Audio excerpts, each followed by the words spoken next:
ফেসবুকে আমার ভাইয়া ফ্রেন্ড দেখে যে একটা ছবি, আমাকে দেখানোর পর আমি বলছি এটাই ভাইয়া, দেখে যে অনেক রক্ত।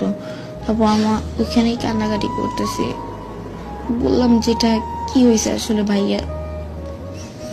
তখন জানি না যে ভাইয়া নাই, আম্মু আমাকে বলে নাই যে তোমার ভাইয়া নাই, কেউ ফোন দিও জানায় নাই।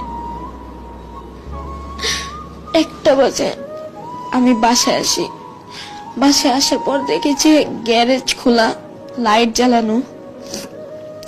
আমি সবাইকে জিজ্ঞেস করতেছি কি হয়েছে, আমাকে সবাই জড়ায় ধরে কাঁদতেছে। আমি বলছি কি হয়েছে একটু বলো, আমাকে বলতেছে না। আমাকে উপরে 6 তলায় নিয়ে আসছে জোর করে এনে বলে কিচ্ছু হয় না, তুমি শো, তোমার ভাইয়া আসতেছে।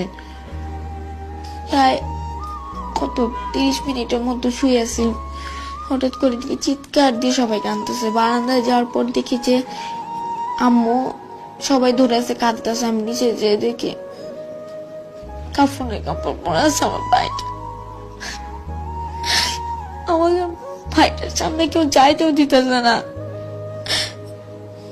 লাশটা বের করানোর পর গ্যারেজ চানে আমি একবার খালি চুমু দিয়েছি মাইয়াকে।